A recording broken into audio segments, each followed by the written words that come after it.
atenernos a esta enseñanza sustancial de toda la Escritura del Antiguo y del Nuevo Testamento, donde la voluntad de Dios es la que establece el orden de las cosas. Y dicho esto así, uno puede pasar de largo y decir, bueno, más o menos. Pero si uno se para en ello, pues tiene que reconocer que Dios es Dios y todo depende de Él. Y eso ya es otro cantar.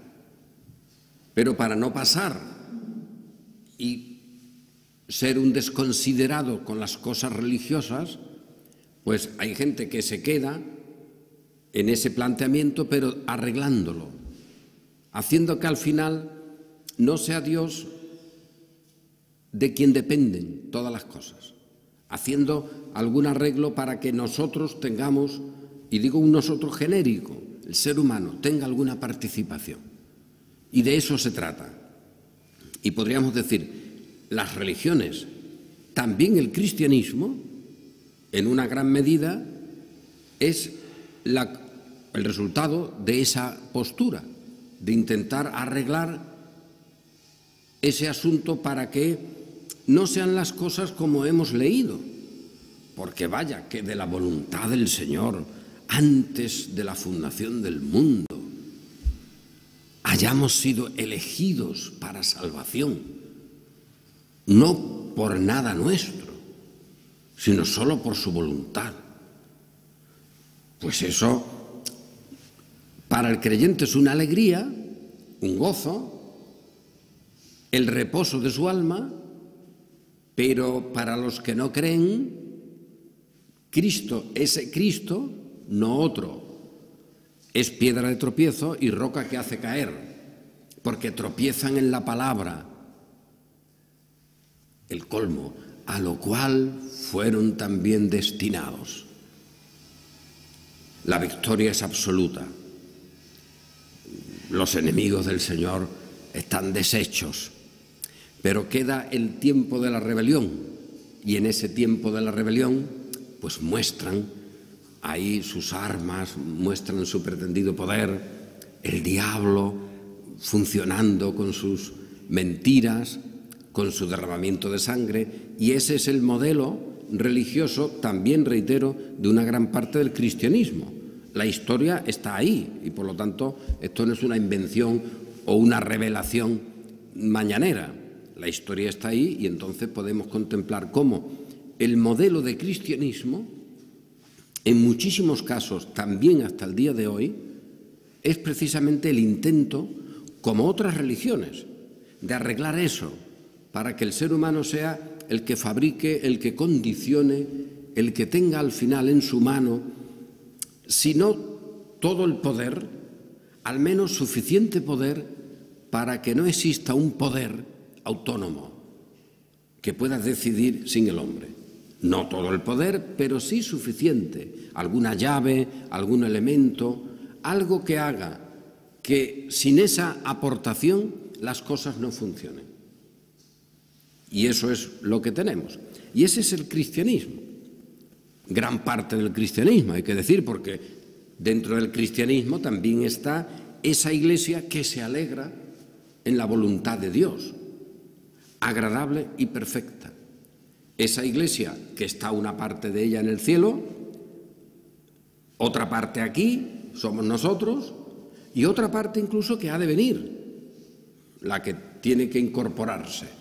Por eso decimos que el crecimiento de la Iglesia tenemos en ello, para su fortaleza, para extender el Evangelio, todos una evidente responsabilidad, pero que a final de cuentas a la Iglesia se incorporará lo que el Señor ya tiene preparado. Y ese ya tiene preparado es evidente. Lo mismo que nosotros nos hemos incorporado a la Iglesia del Señor porque Él ya nos tenía preparados. Y en esa preparación luego están nuestros hijos, los hijos de nuestros hijos, que también se incorporan, y esa preparación en ellos ha variado porque están dentro del pacto, de la Iglesia, del canto, del culto, y otros, como muchos de nosotros, nos hemos incorporado de fuera. Hemos venido de fuera, del aspecto externo, y ahí, pues bueno, estábamos, y de ahí nos sacó el Señor y nos incorporó. Y Él ya tiene preparados a los que se incorporan y se incorporarán. Y todo esto proviene de Dios. No hay ni uno que pueda ser salvo por otra vía. Ni uno. Pónganse todas las fuerzas humanas de todos los modelos religiosos para sacar un alma de la condenación y no podrán sacar ni una. No podrán ni condenar a ningún creyente ni sacar de la condenación a ningún incrédulo. Y esta es la realidad. Y esto, a ver, para el creyente sería un problema. Tener esto delante de nosotros nos privará de servir al Señor con todo gozo. ¿Nos privará de trabajar?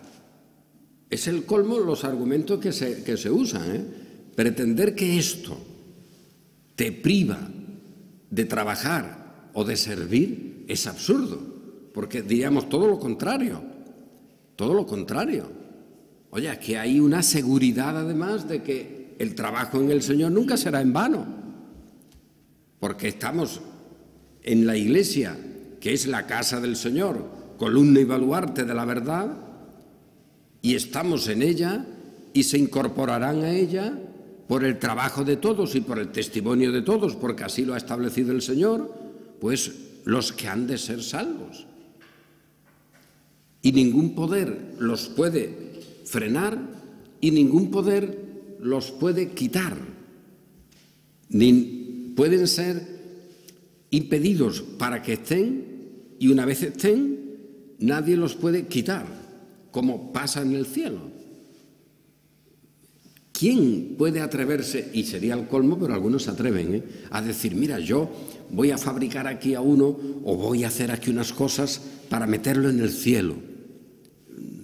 Y entonces allí habría gente que dirían, bueno, yo estoy aquí por estos, que estos son los que me han traído, estos santos son los que al final me dieron sus beneficios espirituales y sus méritos, y yo estoy aquí por ellos. ¿Alguien puede imaginar que eso ocurra en el cielo? ¿En la presencia del Señor? ¿Que no mire todo el mundo al resucitado y que todo el mundo confiese, tú, con tu sangre, nos has librado de toda nación, de toda lengua? Eso es lo que se canta.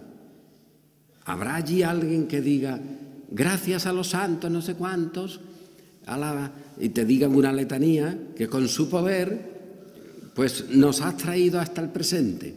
Eso es una aberración, pero se pretende. Y ese es el modelo eclesiástico del cristianismo en su mayoría, hasta el día de hoy. Frente a eso, pues nosotros nos alegramos con reiterar lo que no es una especulación, no es un modelo teológico, y de eso hablaré un poco ahora. No es un modelo teológico, es la Escritura libre. Y además una Escritura libre, reiterando eso como hemos hecho otras veces. Una Escritura que es la palabra del Señor escrita, pero no te compliques, porque puede tener la L más grande o más pequeña, puede estar incluso un poco mal traducida. La palabra del Señor no está presa de la necesidad de que el ser humano le fabrique ahí un habitáculo. Es la palabra del Señor y tiene poder para transformarnos. Y esa es la realidad, y de eso nos alegramos. Por lo tanto, no necesita esa palabra que haya una iglesia determinada, un cristianismo determinado, que le fabrique una teoría sobre la palabra. Cuidado con esas teorías, porque al final con las teorías se secuestra la propia palabra, que nadie la deja existir si no es dentro de una teoría de la palabra. Teorías todas las que queramos, allá cada uno con las suyas, pero la palabra del Señor es viva, es eficaz, tiene poder, con independencia de luego lo que cada uno quiera o pretenda hacer con ella. Nadie puede secuestrarla, ni negando su verdad, ni fabricando su verdad y haciendo de eso una especie de zulo, de secuestro, donde la palabra solo puede existir ahí.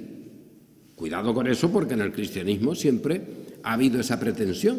Y si no, que se lo digan a la Iglesia de Roma, que a la Biblia no la querrá mucho, pero te dirá de inmediato que la Biblia depende de ella, porque gracias a la Iglesia la Biblia pudo existir y se organizó tal y como ahora la tenemos, y te dirán que esa Iglesia, lo cual es verdad, porque la Iglesia en general es donde esto se desarrolló, te dirá la Iglesia de Roma, esa es la Iglesia de Roma. Así que para insensateces ya están los que han fabricado esas teorías de la Iglesia romana como primera y fundamental. Y dentro de eso también teorías sobre la palabra. Decimos, nos salvó y llamó con llamamiento santo, no conforme a nuestras obras, sino según el propósito suyo. ¿Cómo traducimos esto? Pues como queramos. El propósito suyo, su voluntad, su disposición, su decreto, pon lo que quieras. Esto está correcto, el propósito suyo y la gracia, porque claro, en relación con el pecador, pues siempre cualquier acto del Señor requiere, está por ahí la gracia del Señor que recoge nuestra muerte. Hay que enfatizar eso. Y la gracia que nos fue dada en Cristo Jesús antes de los tiempos de los siglos. ¿Cómo es esto? Pues mira, antes de cualquier cosa, y mucho antes, hijito, de que tú me vengas con una teoría de salvación para salvarme, antes, hijito, de que tú vengas con unos sacramentos o unos santos que han acumulado ahí no sé qué tesoro y qué poder para que con eso yo, tomando un poquito, me pueda salvar. Antes de los tiempos de los siglos. Y lo decimos. Y qué satisfacción al decirlo.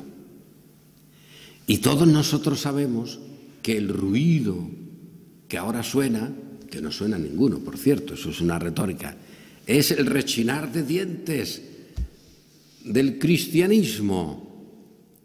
Y dentro de ese cristianismo, de una inmensa mayoría del pueblo evangélico y de muchos dentro del pueblo evangélico que se llaman reformados y que tienen no sé cuántas doctrinas reformadas.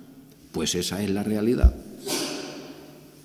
No veas el corte y el enfado cuando en el Congreso que iba a ser y ya no es, se enfatizó que el mundo evangélico actual, esa era la presentación, el mundo evangélico actual quiere los resultados sociales de la reforma protestante y de eso se presume. La libertad, el modelo social, de arreglo social, de ciencia, de adelanto, etcétera, todo eso se quiere, pero negando la doctrina esencial de la Reforma, que era la que estamos comentando, que la salvación era absolutamente de la voluntad de Dios. Eso no se acepta, eso chirría, pero luego se quieren los resultados. Y la presentación del Congreso que iba a ser y que ya no es, precisamente se enfatizaba ese elemento, que el protestantismo actual negando lo esencial de la Reforma, pues se ha puesto en la contrarreforma, en aquello que fue contra lo que la Reforma actuó y eso que actuó contra la Reforma. Y se han puesto en el otro lado. Y eso se simplifica. Es verdad que no todo el mundo ha tenido que leer esos libros, pero se simplifica diciendo, hay un texto de Erasmo, que es un modelo eclesiástico muy apreciado porque reclamaba soluciones al declive moral de la Iglesia romana, pero sin quitar la esencia de la Iglesia romana. tal como hoy. ¿El problema cuál es? A ver, el problema para alguien de los que escuchamos en cualquier tertulia o leemos en cualquier artículo, ¿el problema de la Iglesia romana es lo que cree? No, es lo que hace. Y hace cosas indebidas, pues ese es el problema. Si tú arreglas eso, pues ya está. Y hay muchos evangélicos que están en ese camino. Oye, el problema no es lo que crea la doctrina sobre la salvación de la Iglesia romana, que eso a nadie le importa. El problema es que haya, como hay casos de corrupción aquí, allá, la pederastia por aquí, por allá, todo eso es el problema. Pero si tú quitas eso, se acabó el problema. Pues sí, señor, eso es lo que se está diciendo, pero ese es el gran problema para el mundo evangélico. Asumir que Roma es un problema por los casos de corrupción. No es que sea corrupción en su doctrina y en su enseñanza, sino que funciona mal. Y eso lo planteó ya, que tampoco nadie ha descubierto América, hasta el primero que pasó por allí, pues Erasmo es un personaje, en fin, que escribió cosas, que se metía, además de un modo burlesco, contra los sacerdotes, contra la corrupción del clero, etcétera, pero que al final escribe un libro en defensa del libre albedrío, y se llama así, del libre albedrío. Y Lutero, que durante un tiempo pues estuvo con Erasmo, hombre, porque más o menos Erasmo era un gran erudito, había editado un Nuevo Testamento en griego, que eso fue un tesoro para muchos, porque pudieron ya usar ese Nuevo Testamento para luego hacer traducciones a las lenguas de cada país, y fue una herramienta extraordinaria.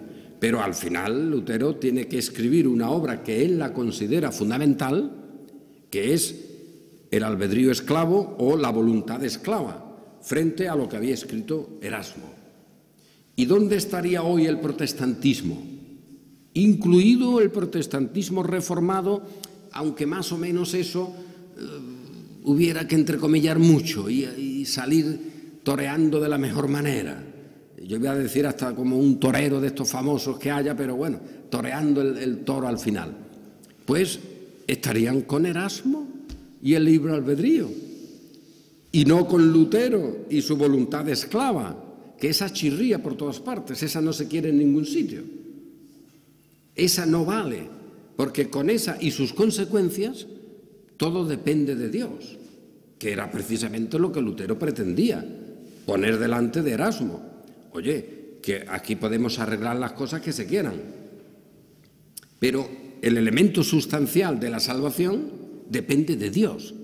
Y depende de Dios, entre otras cosas, porque si Él no lo hiciera, en ninguno podría haber salvación, puesto que el mecanismo de la acción humana, que sería la voluntad, está corrompida y es esclava del pecado, es esclava de la propia condición de la voluntad.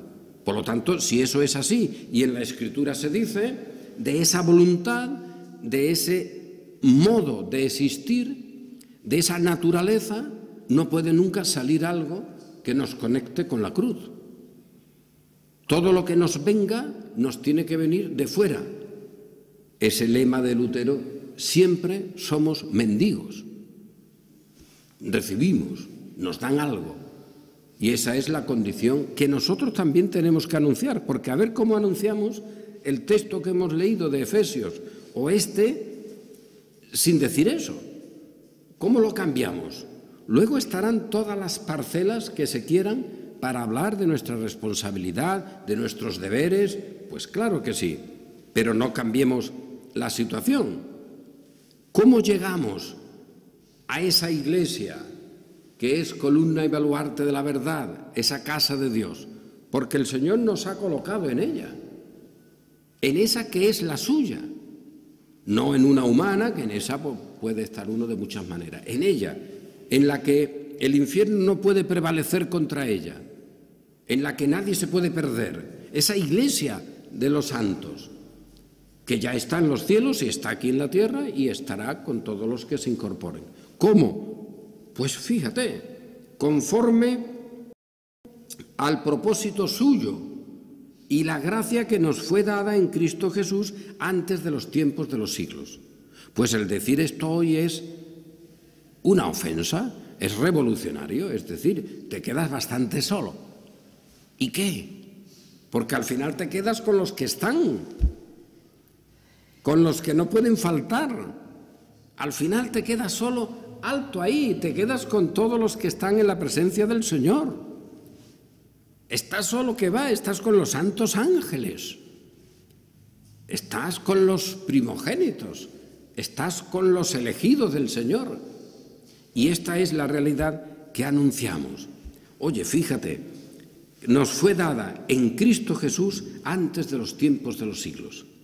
Incluso habría una materia, y en algunos momentos se ha presentado esa materia de una manera muy enriquecedora en algunos lugares que hemos estado en conferencias sobre esta realidad de la Reforma, etcétera.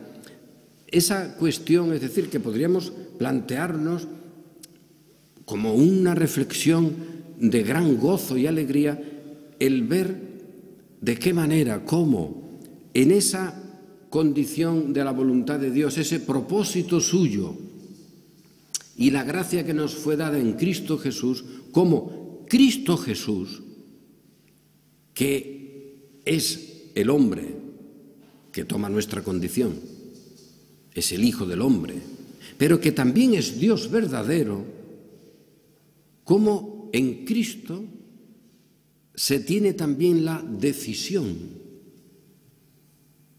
Y en eso tenemos lo que Pablo dice, oh grandeza de las obras del Señor, de su sabiduría. Porque aquel mismo que toma nuestro cuerpo y que se somete a una voluntad de Dios para salvarnos, es el mismo que como Dios también decide esa salvación. De ahí la grandeza de la persona del Redentor con nosotros, porque es aquel siervo que ahora es puesto por encima de todos sus enemigos, sí, pero que también tiene esa voluntad como Dios de elegirnos, de salvarnos. Y eso Él lo vive luego, pues en su condición de Redentor. Cristo Jesús, antes de los tiempos de los siglos, pero que ahora se ha manifestado por la aparición de nuestro Salvador Jesucristo, el cual quitó la muerte, y esto lo veremos el próximo domingo porque quiero ahora hacer al menos algún apunte sobre una cuestión. El cual quitó la muerte y sacó a luz la vida y la inmortalidad por el Evangelio. Por eso creo que con toda razón el bueno de Calvino decía, esta es una carta, es verdad que pequeña, es una carta, pero es una carta final en la que tenemos todo lo que es necesario tener y estudiar y comprender para predicar el Evangelio, para edificar a la Iglesia y para que la Iglesia sea consecuente con su condición de casa del Dios viviente, columna y baluarte de la verdad. Porque efectivamente, fijaos, ahora eso que estaba en la eternidad, ese propósito, ha sido manifestado. Ahora está aquí ya, visible. Se ha producido su presencia por la aparición de nuestro Salvador Jesucristo, el cual quitó la muerte y sacó a luz la vida y la inmortalidad.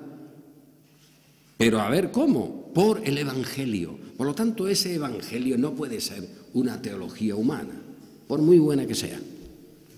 No puede ser una teología. Y aquí hemos advertido sobre esa circunstancia. A ver, nosotros podemos tener libros buenísimos que en la portada te pongan teología sistemática. Eso es muy común. Eso era simplemente una manera de pastores, de gente, muchos de ellos excelentes, que te explicaban un poco, pues, las cosas de la fe de una manera sistemática, poniendo cada cosa en su sitio. Por lo tanto, teología sistemática, pues no está mal. En algunos lugares, en vez de teología, el nombre que se aplica es dogmática. También está bien, porque no se trata de dogmático en el sentido de arbitrario, sino de una relación de los dogmas, es decir, de los elementos doctrinales que en el cristianismo se consideran fundamentales. Es interesante que en la época de la Reforma eso no era muy común, el nombre, teología. Por ejemplo, uno de los modelos de lo que llamaríamos hoy esa teología es la obra de Calvino que se llama Institución de la religión cristiana. Institución de la religión cristiana, aunque, vaya, nosotros le ponemos teología reformada o teología no sé qué, y la verdad que eso valdría, ¿eh? Luego hay otros, por ejemplo, Melanchthon, el gran elaborador de mucha teología protestante, llamaríamos hoy teología, él tituló a su obra fundamental lugares, temas comunes en el sentido de fundamentales, de que eran necesario tenerlos. Temas comunes o lugares comunes, pero no teología.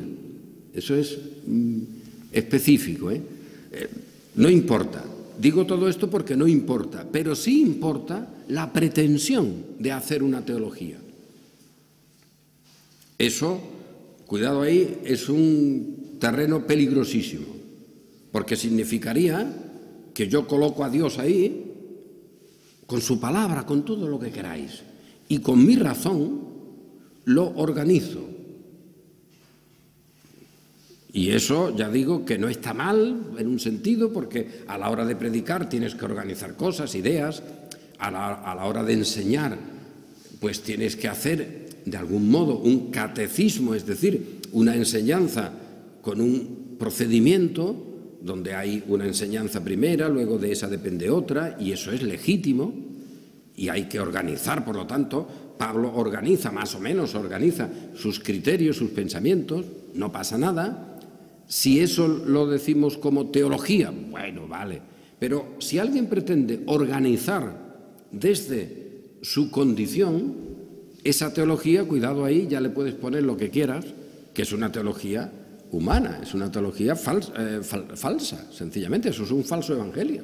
Y por eso digo, cuidado ahí, sacó a luz la vida y la inmortalidad por el evangelio.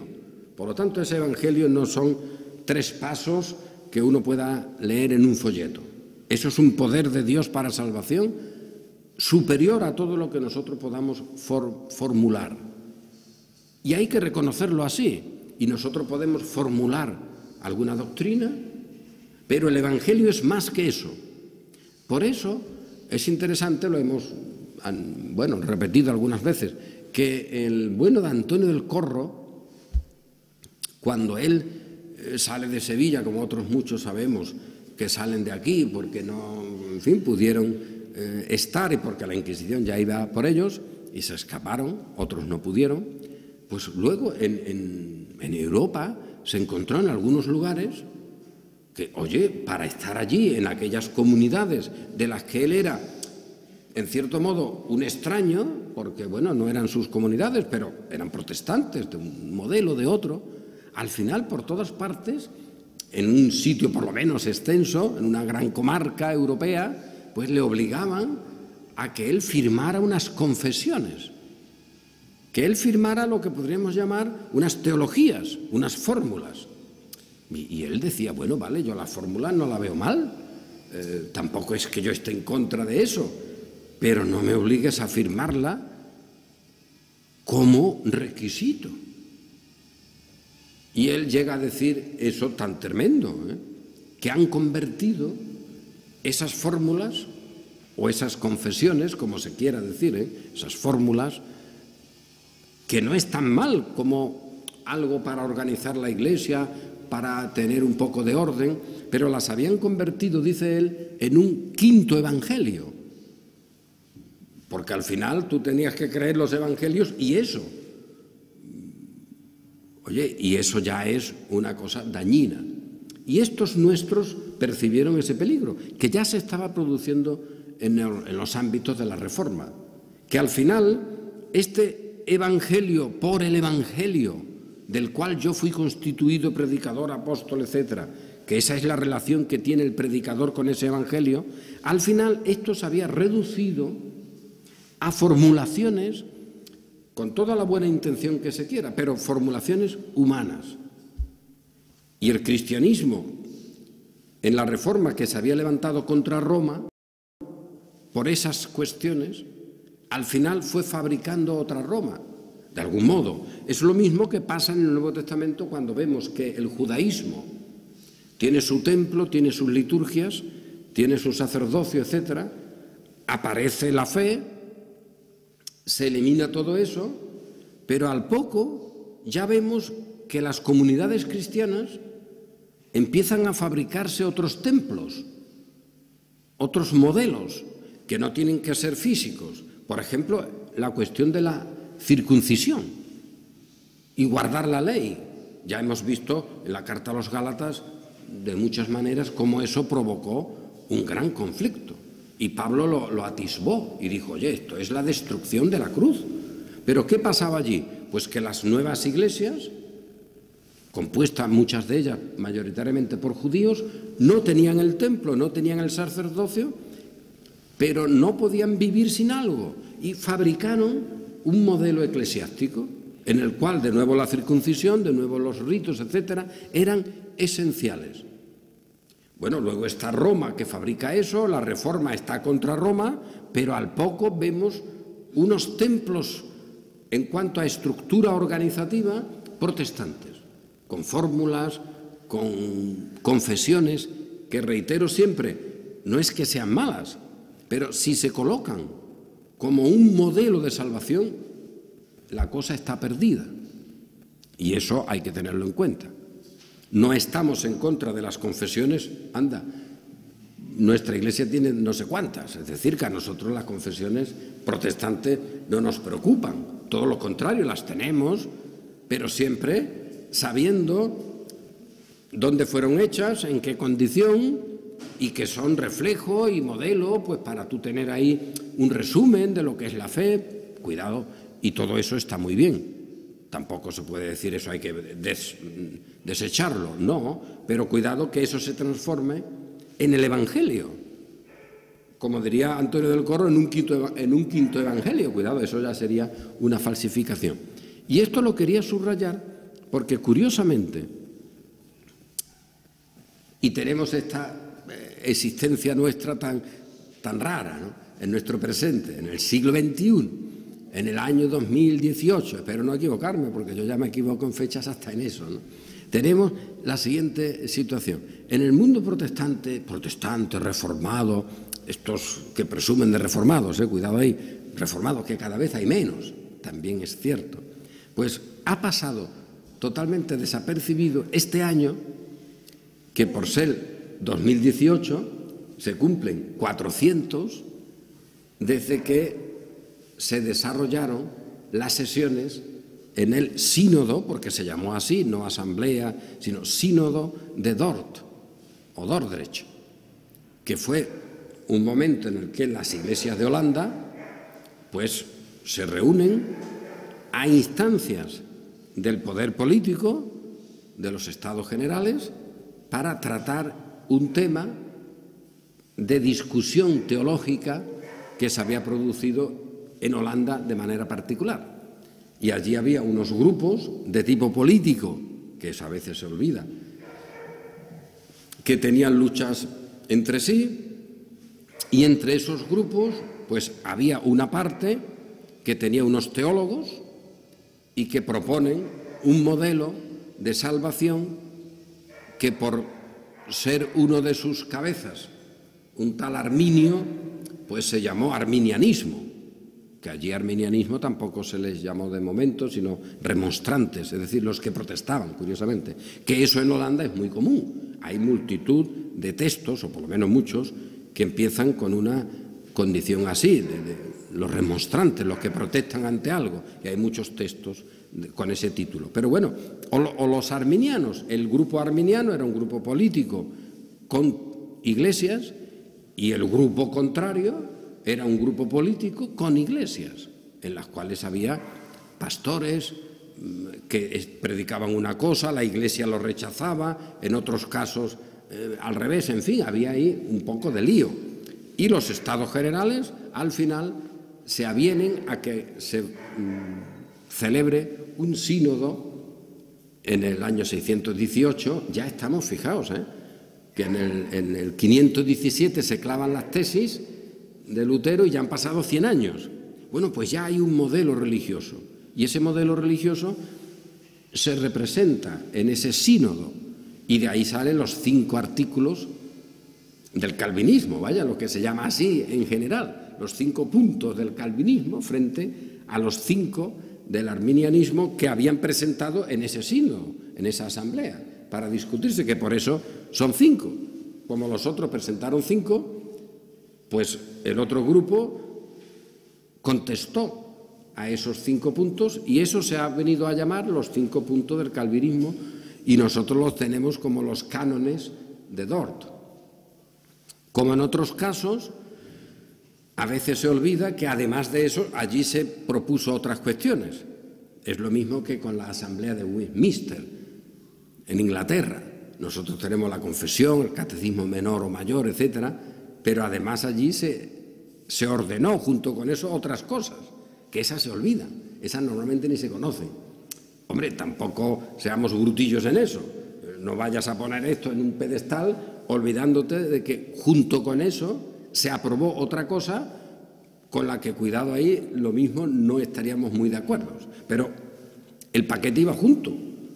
Nosotros podemos ahora quitarlo mentalmente, pero en aquel momento no se pudo quitar. Y allí en Inglaterra, pues oye, se hizo un solemne pacto que representaba incluso una actitud política. La liga y pacto, la solemne liga y pacto que se hizo junto con las confesiones, incluso un modelo para el culto en las casas. Todo eso iba junto. Y nosotros, bueno, tenemos la confesión de fe de Westminster, que está bien, catecismo menor, que está muy bien, catecismo mayor, lo que se quiera. En el caso de Dort, con esos 5 puntos, otro tanto.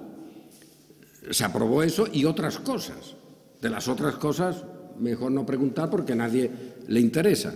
Pero es curioso que esa circunstancia, ese sínodo, oye, en España al menos, bueno, en Holanda hay algo, pero poco más, ha pasado desapercibido el que este año fueran 400 años. Oye, pues no pasa nada, pero que se hubiera hecho alguna reunión, algunas conferencias, algún recuerdo, que en las iglesias se hubiera, pues no sé, propuesto algo tan simple como leer los cánones de Dort, hablar algo sobre aquella polémica. Cero, nada. En el congreso que iba a ser, y que luego ya no ha sido, por cierto, pues hay una de las cosas que se iban a proponer es como ese sínodo ya demuestra una situación del protestantismo con la que hay que estar muy alerta, porque tiene sus cosas buenas, pero también muchas malas. Y eso hay que advertirlo, claro, y hay que decirlo. Y que esos 5 puntos, llamados así, del calvinismo, precisamente no sabe uno hasta qué medida Calvino mismo estaría de acuerdo con lo que allí se hizo. O sea que al pobre Calvino le caen todas, ¿no? Le cayó la muerte de Servet y según esta mujer totalmente ignorante de la Reforma, María Elvira Roca Barea, que no conoce la Reforma ni por el forro, pues le ha puesto también 500. Calvino mató o quemó a 500 en no sé cuánto tiempo. Ella lo dice y lo escribe y tan feliz. La ignorancia es absoluta y la ofensa a la verdad tremenda. Pero bueno, también le ha caído a Calvino pues esos 5 puntos del calvinismo, como si él fuera ya lo que un grupo determinado en un contexto determinado fabrican. No es así, no es así. Eso tiene sus formulaciones, tiene su historia.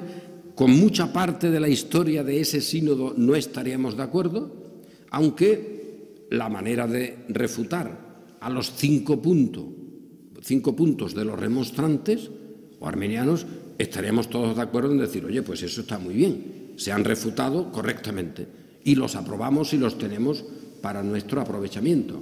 Pero otras cosas que ahí se hicieron ya no estaríamos de acuerdo con ellas porque, claro, entre otras, ahí se ordenó perseguir. Como aquello era una mezcla de política y religión, se ordenó perseguir a los del otro partido y algunos murió. Y muchos fueron exiliados. También es verdad que por poco tiempo porque luego regresaron. Pero allí hubo un problema de falta de tolerancia. Y se le dio al Estado una capacidad extraordinaria para intervenir en asuntos eclesiásticos. Que eso, si te benefician, tú puedes decir, pues mira, qué bien, pero cuidado que cuando te perjudiquen, a ver qué haces. Si ya has aceptado que el gobierno o el Estado sea el que tenga control sobre las controversias teológicas. Eso es peligrosísimo. Y además, algo fundamental, clave, todo aquello se inicia porque hubo gente que decía, en las iglesias hay pastores que no están predicando conforme a la confesión holandesa, a la confesión de fe. Y esto puede parecer normal, pero cuidado porque ese modelo es ruinoso. Oye, que no es que te dijeran, oye, es que esta gente está en contra de la Sagrada Escritura y que van a pervertir el Evangelio. No, el argumento fue desde el principio al fin, estos lo que dicen no está de acuerdo a la confesión holandesa, que es la confesión que tenemos nosotros y que se llama confesión belga. Su nombre concreto hubiera sido Confessio Bélgica, pero es la confesión belga o de los Países Bajos. Esa confesión se usaba y se aceptó. Y luego llega un momento en que la propia estructura de la sociedad funciona a ver si uno está predicando conforme a esa confesión o no. Y los dos bandos decían que estaban predicando conforme a la confesión. Ninguno decía yo la rompo, los dos. Y entonces, como eso era un problema, pues el Estado, que en ese momento tenía esa referencia de esa confesión, establece que se reúnan allí bajo su autoridad. Él pagó las costas de ese sínodo y los documentos que allí se aprobaron eran estatales, tenían autoridad civil. Por lo tanto, tuvieron que ser expulsados algunos murieron, porque aquello era una vinculación ya con el Estado. ¿Estaríamos de acuerdo nosotros con eso? Seguramente no. Ese mecanismo de funcionamiento, pues hay una parte que posiblemente dijéramos, oye, aquí no está mal la cosa, pero en otra diríamos, oye, no, yo me salgo, yo no quiero estar ahí en ese autobús que se va para el precipicio. Pues esta es la realidad. ¿Y esa realidad a qué nos ha llevado? Pues a que ya en esa época, ya en el inicio del siglo XVII, en el 618, en el Sínodo de Dort, cuyos 5 artículos son muy válidos, ya se estaba fabricando un modelo eclesiástico protestante que había que defender. Y eso no es la Biblia, eso no es el Evangelio. Aunque ese modelo hablaba de predestinación y de elección. Y nosotros que creemos y nos gozamos, como hemos visto en esta misma reflexión, de la elección y predestinación del Señor, cuidado ahí, eso no significa, no podemos colocarlo en el modelo teológico que sobre esas cuestiones se fue fabricando bastante después de la Reforma, por cierto, y bastante después de Calvino. Y de tal manera que ese modelo, 150 años posterior a la muerte de Calvino, esté encapsulado, sea un modelo lógico, formalizado, en el que se habla de la predestinación, de la elección, de los decretos, de no sé qué, y que nosotros, para creer en lo que dice Pablo, tengamos que poner ese modelo. No, ese modelo es humano. Y de ahí podemos tomar algo que nos puede parecer provechoso, pero el modelo no. Nosotros el modelo lo tenemos aquí y es libre, no está encapsulado. Este modelo le vale a alguien en el siglo XVI y en el siglo XXI. No está encapsulado. Es la palabra del Señor libre. Pero esa palabra, en el mundo de la Reforma y sobre las doctrinas de la elección y de la predestinación, se fueron formulando y al final, oye, terminaron en unas teologías humanas. No hace falta decirlo. Esas teologías no tienen vida, se mantienen por el poder. El poder humano es variable. Esas doctrinas no destruyen a Roma. Roma sigue viva. Eso tiene un valor únicamente de describir cómo se corrompe el cristianismo, también en cosas esenciales, que podrían ser, y lo son, doctrinas esenciales para la fe, pero que la han encapsulado en fórmulas y en razonamientos humanos que pueden ser útiles para discutir algún asunto, para leerlas, para conocerlas, pero que no son el quinto evangelio. No es que sacó a luz la vida y la inmortalidad por el evangelio, y el evangelio es esto. No, eso son especulaciones que nada tienen que ver en muchos casos con la verdad de la palabra del Señor, en la cual leemos que antes de los tiempos de los siglos, no por nuestras obras, nos llamó con llamamiento santo y nos salvó, y que esto es según el propósito suyo y la gracia que nos fue dada en Cristo Jesús antes de los tiempos de los siglos, pero que ahora ha sido manifestada por la aparición de nuestro Salvador Jesucristo, el cual quitó la muerte y sacó a luz la vida y la inmortalidad por el Evangelio. Eso es lo que nos da vida. Esta es la Iglesia del Señor. Aquí es donde se edifica. De estos, de los que aquí piensa y trata el apóstol, es de los que está compuesta la Iglesia que no puede condenarse. Nuestra Iglesia, hoy, la que fue antes, y en la que ya el Señor tiene preparados todos los que han de incorporarse. Y con esa incorporación todos nosotros creceremos, pero no hay otra manera de crecer, porque ya el Señor lo ha dispuesto. Y esto, que para muchos es piedra de tropiezo, para nosotros es alegría, gozo y alabanza. Y siempre lo será para la Iglesia, del pasado, de nuestro presente y del futuro. Y si esto se quiere organizar, malo. Si esto se quiere establecer como un templo, malo, porque no es así. Aquí está el Señor libre, poderoso, con su palabra libre, poderosa, que hace lo que Él quiere.